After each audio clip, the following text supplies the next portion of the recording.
All right, welcome back, guys. This is Bleav in Rams, episode 143. I'm your host, Jake Ellenbogen. Joining me is my co-host, Cameron Lynch, your former Rams linebacker. Cam, we are back. Happy to be able to do this with you. Obviously, we have the Monday night games, so coming to you a little bit later on in the week. Figured we'd give you guys some time before pumping out, a preview, way too early to the point where you've already forgotten the game. By the way, is going to be Monday. So before we get into it, be sure to like, subscribe, comment, review, rate, all that jazz. And we'll dive into this ad read, and then we'll get into our burning question. Basketball is back, and BetOnline remains your number one source for all sports betting needs this season. You'll always find the latest odds, team matchup info, player news, and game trends at BetOnline. And as your continued source for all sports wagering information, BetOnline features live betting, free contests, and giveaways all season long. Always the fastest and easiest way to bet all your favorite sports events, whether that's NFL, NBA, NHL, MMA, tennis, boxing, or even golf. Head on over to betonline.ag to join and receive your 50% welcome bonus with your first deposit. Make sure to use promo code Bleav to receive your rewards. BetOnline, where the game starts. So, Cam, burning question for you, my friend. The Rams, in case you've been living under a rock, which I know you haven't, but anybody listening, the Rams with Sean McVay have not been able to take down Matt LaFleur at any point since he started, coaching the Packers. How can the Rams finally be Matt LaFleur's Packers? Ooh, that's going to be tough, right? I think we talked about it on the previous podcast. The Rams, Sean McVay, they are a hub for great coaches. I think we talked about this. The Rams finishing strong, so coaches, it can be a desirable place for coaches next year. What does that look like? Matt LaFleur grew up with Sean McVay. They're under the same coaching tree. Joe Barry, the defensive coordinator, he was with Sean McVay. I was with those guys at the Rams as well. So everyone knows what's going on, right? It's gonna be a fiery day on Monday Night Football.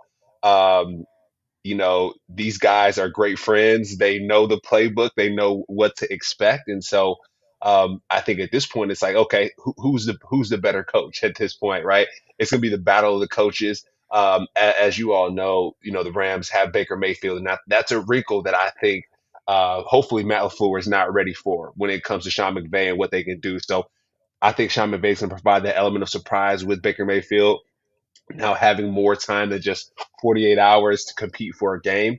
So I'm excited to see what Baker Mayfield is going to bring to the table here.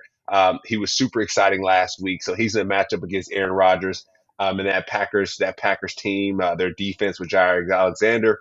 So some good football to come here. Absolutely. I mean, I think, right now the Packers are in a situation where, they come in here at 5-8. They're hoping to, sneak into the playoffs, if you will. And, the Rams right now are kind of living on a prayer. They're still they're still very much alive. Despite the fact it's 0.1%, maybe less than that. But we are coming to you after the Seahawks failed to take care of business in Seattle against the 49ers, which means the Rams, their only elimination, scenario here is if they lose. If they take care of business, we're going into week 16 next week, and the Rams are still alive in the playoff race. So as crazy as it sounds, it's more likely for the Packers, so they need to win this football game. They're at home. This is prime time. You're counting down the days with Stafford on the Rams, because of the injury, but you're really starting to count down the days with Rodgers, because now, Rodgers hasn't kind of looked the same this year, and it's just been really kind of a down year for both teams that were highly regarded coming in the year as the NFC title favorites. And honestly, Cam, if you told me before the season that these two teams would be meeting and neither were 500 going into week 15, I would have said you're absolutely crazy. You have no idea what you're talking about. These two teams will be fighting for it all. But hey, it doesn't mean neither of these teams can make the playoffs. Obviously, they got a long way to go. It starts with a win. I think when you look, the Rams offense, this is a team that is going to need to be able to run the football. We talk about it, the Run the Damn Ball podcast. I can't tell you how many times we brought that up. But when you look at the Packers defense, man, it's a liability against the run. Whether it's Cam Akers, whether it's Kyron Williams, whether it's Malcolm Brown or, Ronnie Rivers, I don't care. Or Baker You got to Mayfield. be able, or Baker Mayfield, you got to Yeah. run the ball against this defense. There's Mhm. no excuse.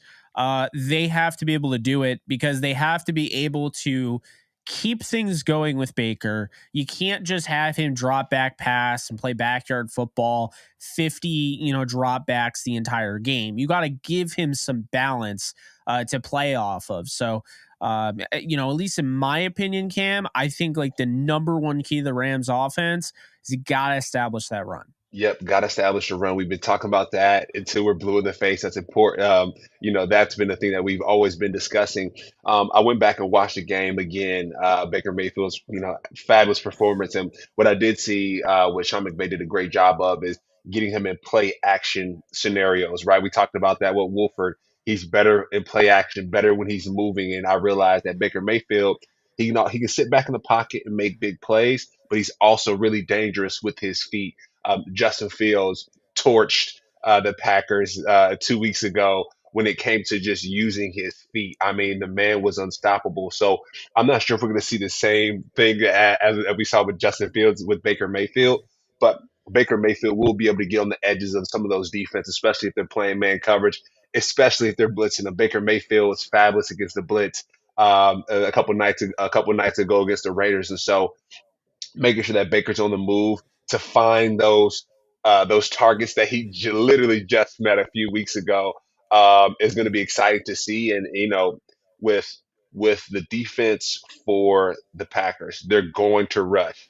Joe Barry loves to blitz. I play for him. He runs very simple defenses for guys to understand, but they love to blitz, and Baker's been great against it. No, you're absolutely right. And I think when you look at this Packers defense that, did lose Rashawn Gary for the year, they've been playing two rookies a lot this year. You look at Quay Walker, who was their first round pick. Then you look at Kingsley and Agbear, who's really taken over as he's had some pretty good games recently. You talk about Devontae Wyatt also in the trenches there, kind of, share some time with Dean Lowry and Kenny Clark and so forth. But this is a defense that does have, some young guys that maybe you could exploit, right? You talk about Cam Akers' ability, run after the catch. Or rather run through contact and breaking tackles. He's going to have to do that. He's going to have to get to the second level. And, I think when you're dealing with Baker Mayfield, it's all about keeping that bootleg, option alive, because this is a guy that he doesn't have to throw it, from a bootleg standpoint. What he'll do is he'll do a little Russell Wilson roll around and then set his feet, get a nice platform, and really be able to throw off it. That's when he's really comfortable playing that backyard football, but more of a structured type of backyard football. Yeah. In this game, though, if you establish the run early on, whether it's Kyron or Cam or whoever, then, with the receivers, I mean, the rapport he has already, we talked about Ben Skoranek. I mean, it just kind of felt different, right? You see Skoranek go up and Moss, Nate Hobbs when he needed to do it. They definitely were on the same page. You look at Tutu Atwell, his ability yards after the catch. A guy that you've mentioned a lot is Brandon Powell. He didn't have a big of a role last week, but that doesn't mean he won't have a big role this week. So, those are just some guys. And then let's not forget about the guy that caught the game-winning touchdown, Van Jefferson. I think there's a lot going in the right direction as far as these receivers to get on the same page with Baker. And, the Packers can't afford to let anything go, because this is a team that has a lot of guys that are kind of similar to what they have in San Francisco. And I think that's really the key here that can help you win football games, that while the Rams are definitely built that they can help you over the top, they're also built yards after the catch ability. Obviously when Cooper Kupp's healthy, I don't have to tell you he's one of the best, in space. But when you look at Tutu Atwell and the thing he flashed last week, and then, you look at Skoranek and you look at Powell, especially, these are guys that they get the ball and there's no nonsense. They make moves. They shake tackles, they slip tackles, and they make yards, after the catch. And I think that's going to be an important thing, extending drives, getting better field position. But it all starts with the run game and then setting up the play action and keeping Baker upright. I think definitely we can talk about this all we want, but the offensive line has to block him. I mean, that's Yeah. another thing, so Keeping the we'll quarterback see. healthy. Yeah, keeping the Yeah. quarterback healthy is important, right? There's two quarterbacks that have went down, Matthew Stafford and Wolford. So it's of utmost important to keep Baker healthy between these last few games, right? Make sure he's healthy, make sure that he is comfortable in the pocket, and that this is a place that he wants to come back to next year, right? If it makes sense, like, oh, my guy's gonna protect me, I'm looking good, looking clean in the pocket. And going back to Brandon Powell, it was Brandon Powell versus Seahawks, and I think we talked about a lot of those end arounds where he was finding his way in the line of scrimmage, looking like a Debo Samuel, right? And so I would love to see more of that. The Rams, a lot of the times now, they're starting to figure it out. Max Crosby figured it out. Whenever they have a receiver in motion, they know they're getting the balls, whether that be Tutu or whether that be Brandon Powell. But getting back to some of that offensive scheming and seeing Brandon Powell find his way in the line of scrimmage, and then Tutu Atwell, I think you mentioned that he could be a primary receiver. Tutu Atwell, Bleav in Tutu. I know this is a Bleav in Rams podcast, so we're also believing in Tutu as well. He's a dynamic player. He might be 5'7", 170 pounds soaking wet, but he's a baller, and we all know that. And so, another thing I want to point out as well with the Rams offense, just the confidence. Like I said, I went back and watched that Rams game against the Raiders, and seeing Ben Skoranek flex, on people. Like, I haven't seen that. I mean, I've seen him make big plays, but like just a routine first down conversion, like flexing, mossing people. And so I think what's really cool is we're starting to see a lot of these receivers, a lot of these tools that the Rams have, their confidence being built, and just the diversity. We were begging for this, Jake, in the past podcast. We were begging for diversity before Cooper Cup got hurt. We were begging for it, and now we're seeing it. These guys are flourishing, and I'm excited to see what they do in the last stretch of the season. As am I, Cam, and I would even go as far as to say they're playing with house money, right? I mean, like Skoranek wasn't. I don't think he expected to have this big of a role at this point in the season. Could be wide receiver one for Baker Mayfield. No one knew that Baker Mayfield was going to be a Ram until it just happened, right? So, yeah, I say he's playing with some house money there, and I think he Hmm. knows it. And I think it's one of those things where, hey, you go into the casino with $20, and you all of a sudden you're up 200. You're not playing with $180 that you didn't have before, and if you like immediately just expected, whatever, I'm fine, just come home with 20, and now you're playing with 180 extra bucks, you might be a little bit more risky, right? And so I think that's something that we're seeing from Skoranek. He's playing more loose. He's it's not the moment doesn't seem too big for him, and I think he showed that. I mean, he played at a premier program in Notre Dame. He also played at Northwestern beforehand. So I mean, he's been in moments before, but I think this really goes back him when there were a lot of fans that were crucifying the kid, right? Because he drops a wide open touchdown in the FC title game, drops a pass that he flips up and ends up being picked off in the Super Bowl. And, this is one of the reasons why in the offseason, I kept saying, stay by this kid. Okay. He just had invaluable experience that the next time he's in those situations, I think he's going to make the most out of. And I think he's shown that to this point. Strong receiver. And another thing too, I think we've talked about it before, is some of these diamonds in the rough, some of these players for the Rams that started on special teams, like your Nick Scotts, right? Have played on special teams, have contributed to special teams, and found their way and their role on the team, and that's extremely exciting to see. And so it's nice to see this Rams team get on a roll here. And like we said before, going back to the beginning of this podcast, Sean McVay battling Matt LaFleur. Like, what is that going to look like? Literally, remember practicing against Matt LaFleur in practice. Of course, him being the offensive coordinator when I first got to the Rams, intercepting like a flat route. We were in cover three. I was a curl flat player. Ended up playing deep to short like I was supposed to, intercepting the ball. Matt LaFleur comes to me like, Cam. He's like, play shorter on that. We're trying to make this thing work so we can win games on the weekends. And so, me coming into a system that's a little bit different. I'm just sticking to the playbook and the actual rules of a cover three defense. And so, Matt LaFleur is a fiery coach.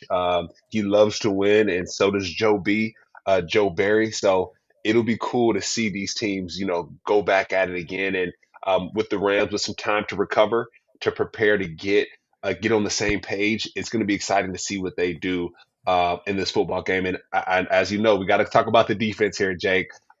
Bobby Wags. I'm looking forward to seeing what he does in this game. They're playing the Packers. And so, big players show up in big games. Like I know the Green Bay Packers team isn't doing how they would want to do, but they're playing against Aaron Rodgers. So he's a premier quarterback, prime time quarterback. So Jalen Ramsey, Bobby Wagner, my guy, Greg Gaines. I feel like those guys are going to show up big time this week. Yeah, I mean, I think they have to. We look at the recipe for success against the Raiders, and it was Bobby Wagner coming through with a big game. It was Greg Gaines, having a huge game and forcing the interception at the goal line, right? Ernest Jones having a good game, Michael Hoyt having his moments. Hoyt, I think these guys definitely have to be able to play their best game in order for them to win. I mean, I don't think that's out of the realm of possibility, but I think when you look at this defense, and obviously it's different than what we would have expected. Donald's probably not going to play. So you're looking at guys like Jonah Williams getting increased reps. You're looking at Marquise Copeland. You're looking at Bobby Brown the fourth. They just added Laurel Murchison, who they basically claimed off of waivers. Tennessee let go, so he's somebody that they like, and he might get some opportunities. Greg Gaines will be the Aaron Donald of the defense until Donald comes back, if he does come back. And then you look at Michael Hoyt, who they really kind of put all their eggs in that proverbial basket, Cam, because Terrell Lewis is no longer a Ram. They actually got rid of him, thus making that draft kind of look a little bit worse lately. Just Burgess gone, Lewis gone. I mean, it does seem like they hit on some, but they missed on a lot in that draft, or maybe they weren't as patient as they should have been. But when you look at that, guys like Michael Hoyt are getting an opportunity. Taylor Rapp and Nick Scott have a golden opportunity to just continue to push their stock because they're both free agents after the season. So they're playing for something. That's what makes Bobby Wagner, I think, so impressive, because this team is 4-9, and you can say what you will about them still being in the playoffs, but it's not likely for them to make the playoffs.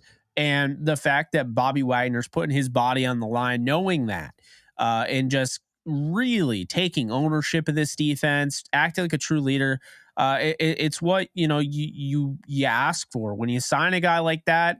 This is exactly what you want out of it. And I think when you're going up against this type of offense that, look, they haven't been great this year, the Packers by any stretch, but they've had games where they've shown you, okay, Aaron Rodgers is still quarterback of this team, and they're really freaking good when he's on. They have a really good duo at running back in A.J. Dillon and Aaron Jones, who I think is one of the best running backs in all football. And then their receivers, Sammy Watkins is a guy that was on the Rams, and I mean, I don't have to tell you because you're a football player. You play in the NFL. I'm sure there's such a thing as a revenge game. Okay, I'm sure it matters. And Sammy Watkins, you played for the Rams, hasn't played against the Rams in quite a bit. This is an opportunity for him. You got Alan Lazard, who gave the Rams fits in the postseason back in the 2020-2021 season. Christian Watson is just on an absolute tear lately. It feels like he scores every week. And then you have Randall Cobb, a seasoned veteran that can help find the soft spot in the zone and just kind of sit down there.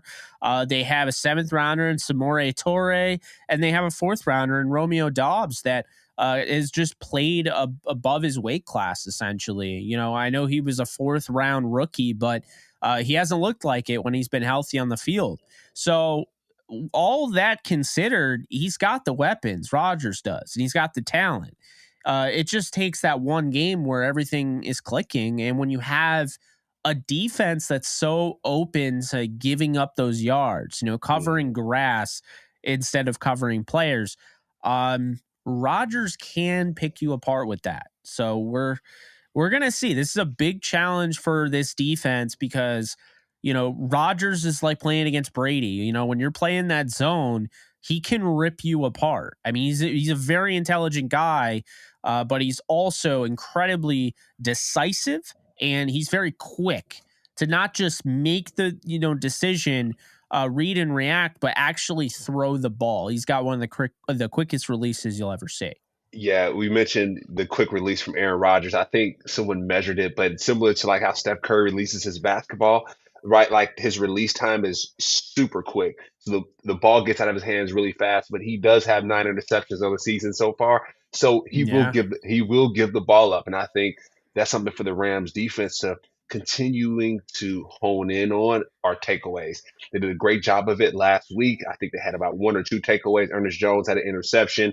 Taylor Rapp had one towards the end of the game, building on that momentum. I think we talked about this, but when I was with the Rams, when I got back with the Rams for the second time, we had a turnover at the on the first series of every game for about 7 games straight. And it was kind of like, wait, I remember is this that. is this possible? Like, is this really a thing? But that was just a mindset. It was under Joe Barry's defense, actually, who's now with the Packers, but really making sure to take over the game by forcing turnovers and starting super fast. And so the Rams are going to have to do that. And you talked about Aaron Rodgers being super smart and taking advantage of those soft zone defenses. And let's go back to Patrick Mahomes when he was killing the Rams in that cover two defense, throwing the ball in that little sweet spot right behind the corner, and just expect that Matt LaFleur is going to go right back to that. Matt LaFleur is going to see Patrick Mahomes, and he's going to say, hey, when the Rams played a high caliber quarterback, what defenses were they playing? What did that look like to stop this type of player? And Aaron Rodgers is going to say, hey, let's do some of the similar things that Patrick Mahomes did. And so I know we're getting, I don't want to get too far ahead here, but, when we talk about our X factors with some of the tight ends here, Travis Kelce had a lot of success against the Rams. I do think that Matt LaFleur is going to try to activate his tight ends, right? You got the Robert Tungan, you got Mercedes Lewis. And so we all know that Christian Watson is that go-to guy. So double team Christian Watson, right? We talk about this every day, every week. Double team your Christian Watson, make sure that he doesn't catch the football and then stop the run. The Rams have been doing a great job of that, but I do believe that the tight ends will be extremely active this game, similar to how Kansas City used their tight ends. And that the Rams defense are going to have to hold up in the pass because they did a great job versus the run against Josh Jacobs. They shut him down. He didn't have many rushing yards there. Devontae Adams didn't have too many passing yards with the Raiders. Jalen Ramsey, he did get got about 2 times or so, but he's going against a Hall of Famer. But making sure to slow down some of those big play threats, but also keying in on the tight end this week specifically. Yeah, I think they've done a really nice job with the tight end this year, all things considered. I mean, you're not always going to get your best shot at, Travis Kelce or George Kittle, but I mean, for the most part, I think they've done a nice job. Kind of going into this X Factor spot, I'm gonna just start right away with the Packers offense. Aaron Jones, I already mentioned that I really like this guy. I think he's one of the best, running backs in football. Aaron Jones is one of those guys where the Rams do such a nice job against the run that I could see him having a game where he doesn't run for a lot, but he does the same things that we saw out of Christian McCaffrey in the passing game. And the Rams kind of gave it up a little bit to McCaffrey and then a lot to McCaffrey over the course of the game. They kind of gave it up a little bit to Kamara, but Kamara didn't absolutely gash them. But he is that type of, running back. Those pass catching running backs can really give the Rams fits. I think Aaron Jones is no different. They've gone up against him before. It's not like they've never seen him before. But Aaron Jones is a problem because when you get him in space, he makes one guy miss and he could be gone. And then in addition to that, this guy isn't just a guy that just catches the cheap stuff out of the backfield. He can run a legit route tree, is like another receiver, if you will. So that adds something. And then on top of that, A.J. Dillon, you talk about a guy who's just straight up a sledgehammer. I mean, his thighs are about as big as his torso, man. It's crazy. Look, A.J. Dillon is just a car accident waiting to happen. I mean, trying to tackle him. So they complement each other so well. it can wear out a defense. And the problem is when you're putting that stock in and you're constantly putting those reps together and you're stopping the running back, they're showing run, but you're not letting them get anywhere. You're tiring out that running back, sure, but then if they put in another running back, now your defense is getting tired. Now that running back's fresh. So that could be an issue there if the Packers know how to really mix their pitches, if you will, in this one. And so that is why I'm going to say my Packers offensive X factor is indeed Aaron Jones, because I think he could absolutely take over the game if the defense gives him an inch, because he can take a mile. My defensive player for the Packers for the X factor, it's a little unfair, but in my opinion, Jair Alexander does it all. He's one of the best corners in football. Make tackles left and right. He's a great tackling corner. Loved him coming out of Louisville. But when you look at his ball skills, this is somebody that can go up and he can, steal one from Baker. And I think if he's able to steal one, you could put this game, flip it on its head. It could be a close one. I expect it to be a close one. And so you can't have any sort of turnovers or anything like that in a close game. I think Jair Alexander, his ball skills, his cover ability, I think he could neutralize any of the receivers. It just depends on which one he wants to do. If they're all about going into this game, hey, we saw what Skoranek did, let's put Jair on him, it's over, then you can expect him to really do a nice job shutting down Ben Skoranek. Now, looking at the Rams, the offensive X factor here for me is Tutu Atwell. With that being said, I think Skoranek took the most attention off everybody. And I do think Atwell, despite the fact he had 5 catches for 50 yards, he was the most targeted receiver on the team last week. I don't think he's getting, the talk. I think they can go another week where they could kind of, pull one over on a team. I don't know how long this is going to last before teams make adjustments. But Cam, Van Jefferson catches the game-winning touchdown. He's in the news, right? Then you look at Skoranek, the Moss catch, right? The rapport. Baker Mayfield after the game saying that's a guy I'm going to really rely on. Tutu Atwell didn't even get mentioned by Sean McVay in the post game. He's like, Van Jefferson and Ben Skoranek making plays. Did not say Tutu Atwell. So I think he's being underrated by everybody, and I think that's a good thing for the Rams. I don't think teams are going to go out yet and just try to shut him down. And so I think this is a big game for him. He is the X factor, can make plays after the catch. And he's going to need to do it in this one. And I think defensively, Cam, and I'll finish it like this. I think it's Jacoby Durant. You look at the safeties, and I just mentioned. We talked about Rapp had a good week last week. Nick Scott. This is a huge opportunity for those two going into a contract. Off season, but the thing that's big is Jacoby Durant has the athleticism to really match up on any of those wide receivers, depending on how they want to play it. He could be lined up in the slot. He can be lined up in the boundary.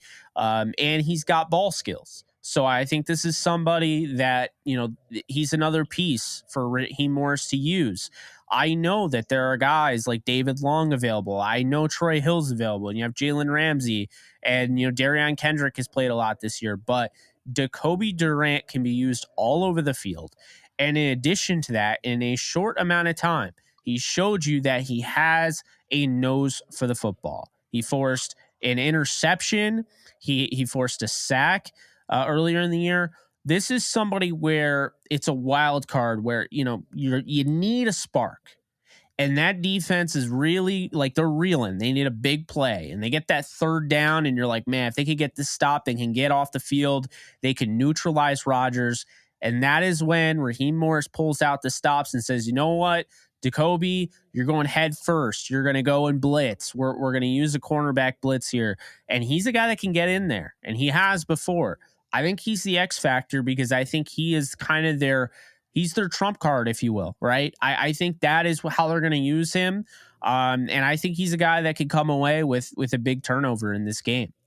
Yeah, I like that, Jake. And staying on the Rams defense, I'm gonna go with Hoyt for my X factor. I know I like few games back he had about 2 sacks, and I know, like you mentioned, all cards on the table now for Hoyt with some of the changes that the Rams have made. So I'm going to go with Hoyt. A lot of times the broadcasters say, "Hey, you have a 300-pound, outside linebacker. You're giving up the pass rush with that." He's better at setting the edge, and I would like to say he's done a better job of rushing the passer and causing pressure than setting the edge. I know a few, the other week against the Raiders, he had some trouble setting the edge against Holland on a couple of those jet sweeps. So Matt LaFleur is going to go back to that, but I think Hoyt is going to be the answer for Aaron Rodgers. I think he's gonna cause a lot of pressure. And, our guy Greg Gaines is going to hop in there and force some havoc as well. Bobby Wagner is going to have to play big. You mentioned it. There's two running backs that the Packers have, and like you said, they're probably the best in the league at this moment. You have that lightning and that thunder combination with those two running backs, and so the front seven for the Rams are going to have to play lights out this week to win this game. And then going on the offensive side, Van Jefferson, I'm not sure if we talk about him enough. I know he's had big touchdowns against the Cardinals, with Wolford finding him in the end zone in the last minute in this last game, scoring the touchdown winning, touchdown, the game winning touchdown. So I think just with Van Jefferson, I think that Van Jefferson, he is the big play guy. I know we talk about Skoranek, having 7 targets, 90 something yards this past game, but I think Van Jefferson is the home run guy. And so I would hope to see him a little bit more finding that end zone, right? Whenever Baker has some trouble, just throw it up. Just know that big play Van is down that field. And so I want to call Van as being the X factor for this game. And then going to the Packer side, I think I mentioned it with Tungan and Mercedes Lewis, the tight end group. I would say just the Packers tight end group possibly being the X factor for this game. Christian Watson's been going off, and so the Rams do know they've been playing elite receivers these past couple of games with DJ Metcalf. You got DJ Metcalf. You got sorry, number 17 for Devontae the Adams. Devontae Adams for the Raiders, and you had D Hop for the Cardinals, and so the Rams have been going against elite receivers, and you got the Chiefs, Travis Kelce at the tight end position. You've been going against elite receivers, so the Rams defense know how to cover elite receivers. So now I think paying attention to the tight end this week, Robert Tonyan, Mercedes Lewis. I think those guys are going to have a big role in this game here. And then for the Packers defense, this game for the X factors, I went Quay Walker for this game. I watched the past game against the Bears, and I'm like, who is this guy? I mean, this guy is running sideline to sideline, making big plays. He's in the backfield, wearing that number 7, and I know he came from UGA, so coming off a national championship, and so I think I just seen him play. He has fresh legs. He has the juice. I wouldn't say he has the sauce yet, right? He has to earn the sauce. Baker Juice, no Mayfield's sauce.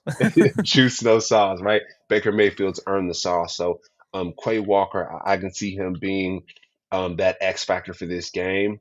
And so for the Rams to make sure that they quell his efforts there would be a big thing for them.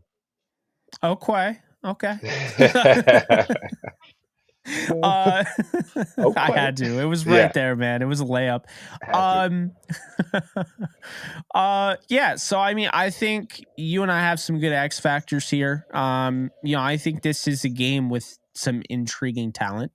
I think this is a game with some guys on each team that could blow up. I mean, Christian Watson's a guy that could absolutely nuke this game. We've already seen him do it. But so is, I would say, Atwell. I mean, if they don't defend him over the top, if Van Jefferson's had big games, Cam Akers. I mean, if he holds on to the ball, doesn't fumble, and he gets into a rhythm, Shots. the big thing is ball security with him, Hmm. But if he's able to hold on to the football and, show that he can consistently run against this defense, then it's going to make Baker's life so easy. Not to mention if they can get Kyron Williams back integrated in the offense. So now we have the final aspect of this podcast where everybody is very interested in, because everyone loves a prediction, right? Is my team going to win, Cam? That's what people want to know. And to that, I'm going to say on my side, yeah. As long as you're a Rams fan, I think the Rams do win this game. It's weird. This is the worst Rams team to beat the Packers, because you would have thought before. I would argue the Rams have had better teams in the past than the Packers, and they still lost. But I think they get this done. There's some magic in the air. I don't think it's going to lead to a playoff berth. Doesn't mean I'm not rooting for it, but there's some magic in the air. And I don't like the way the Packers are trending. I know it's a cold game. Baker Mayfield's 8-4 in cold games. So I thought that was an interesting stat there. But I trust Baker Mayfield. I trust the coaching staff right now. I trust the way these players are playing. They're really trying to finish the season strong.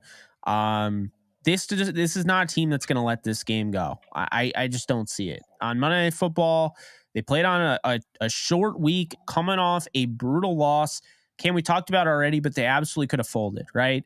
You lose a game like that to Seattle, it's probably your season.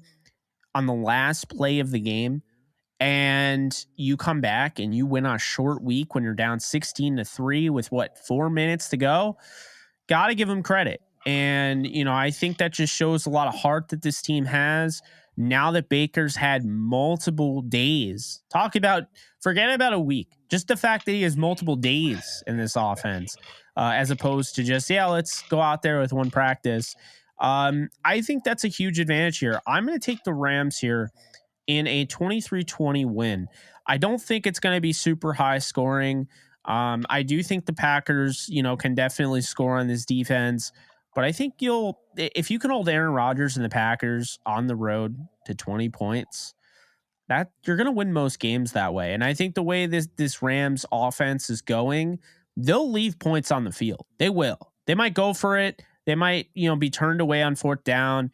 They might miss a field goal. They might have to settle for red zone field goals, which we all hate. But I think they're going to score enough points to win this game. So I have 23-20. Baker Mayfield goes 2-0 his first 2 games with the Rams. All right. The let's go Baker chant. I'm not going to do it right now, Jake, because I did it on the last podcast. But Baker, let's give him the sauce. I think we talked about he had the juice. The man now has the sauce. NFC Player of the Week last week, just 48 hours preparing for a game. I know they had the slime cam on him. I think the Nickelodeon slime cam. I enjoyed that. That was cool. That was cool. That was a great way to be ingratiated in the Rams nation and what we have to offer as a fan base, as a team, as a group. So I'm with you. I'm gonna go 21-20 Rams over the Packers. Just watching the Packers, watching Aaron Rodgers, Christian Watson is the best thing that they have. Of course, you got the running game as well. But like you said, it doesn't seem like Aaron Rodgers is the same. And there's going to be a little bit more juice to this game because of Matt LaFleur and his relationship with the Rams, and Joe B, the relationship with the Rams. So I think it's going to be a little bit more exciting than what the Packers have been putting on tape. But I do think that Baker Mayfield comes away with this win. I think he wins big over Aaron Rodgers in Lambeau Field. And like you said, Baker is 8-4. I think you said in cold games. So at this point, like what can Baker not do? I mean, come on, what can he not do? So I think he's gonna win big this week. I think anyone would take it if they were told the moment the Rams claim Baker Mayfield that he's going to go on and beat Derek Carr and Aaron Rodgers in back-to-back weeks, like with what he knows with the offense. I think people would take that. But if you told them how, I don't think they'd believe you, at least for the first game. We're going to see, how much magic is in the air with this game. It's going to be cold. Baker played in Cleveland, folks. This isn't anything new. This isn't like Jared Goff, who played college at Cal, and then he's playing in LA, and now he has to go into the cold environment where, before he's used to. No. This is a guy that played at Cleveland. Okay, he played in Cleveland, played really cold games, played in the AFC North. I mean, I think he's hardened for this moment, and he knows, he knows how big this moment is. He knows how big this opportunity is. He's the start of the rest of the year, and he's looking at it one way or another.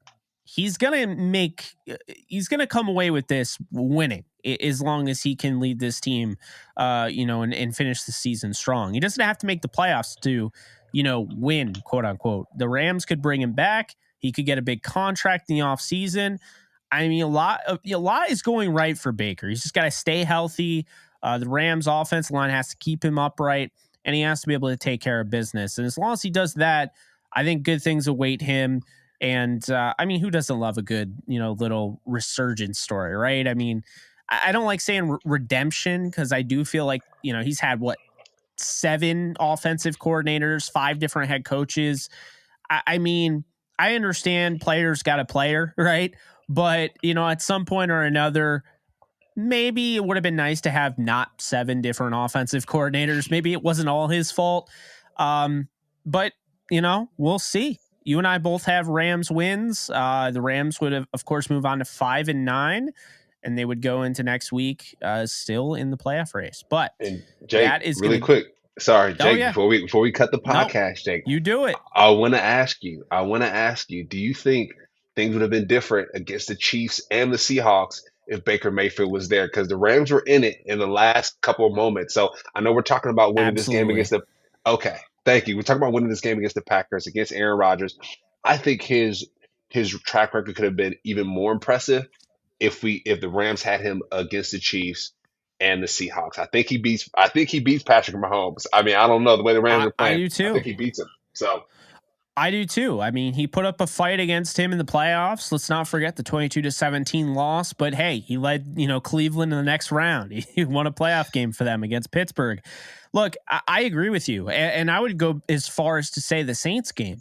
Because let's not forget, the Rams are in control. Stafford goes down, he's out for the game, and it's a completely different game. Like the whole game flips over on its head, and the Saints win that ball game by 7 points. But I have to imagine if Baker, the Baker that we saw last week, if he is available in that game, I think that's a different story. I don't think the Saints are a better team than the Rams. I don't think the Buccaneers are a better team than the Rams. I don't think Seattle's a better team than the Rams because the Seattle team I saw barely won against a team that was banged up to all hell.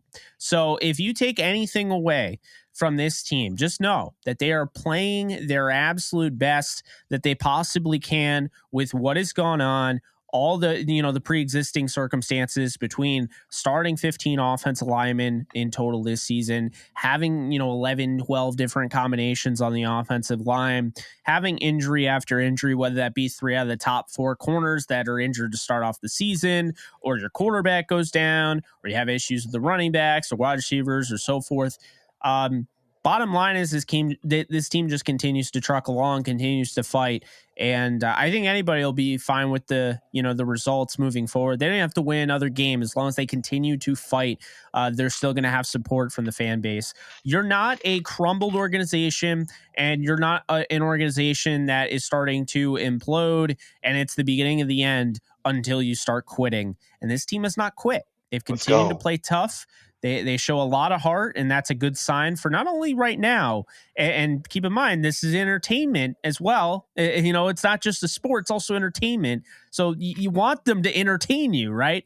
But it's not just right now, Cam. It's also next year, because now you could build off this. So, you and I both have them winning. We both Bleav in Baker Mayfield. We Bleav in Tutu Atwell. We Bleav in a lot of players on this team. And despite the fact their best player, Aaron Donald, and 2 of their other 4 core pieces, Cooper Kupp and Matthew Stafford, are out, and this team continues to fight and be in every single game, which I don't know if anybody else can attest to. It leaves a lot of room for hope, and it leaves a lot of room for to feel good about this team and to get excited about something, even if it's so minor as a team that might not make the playoffs. Hopeism at its finest. Yes, that's absolutely true. Appreciate you guys so much. Be sure to like, subscribe, comment, rate, review, all that jazz. Thank you to Bet Online for presenting this podcast to you. And as always, I'm Jake Ellenbogen. He is Cameron Lynch, and this has been Bleav in Rams. You can check us out on all podcast platforms, and you can go and check out our merch over on the Bleav.com website. That's going to do it for me. You guys take care. Later, folks.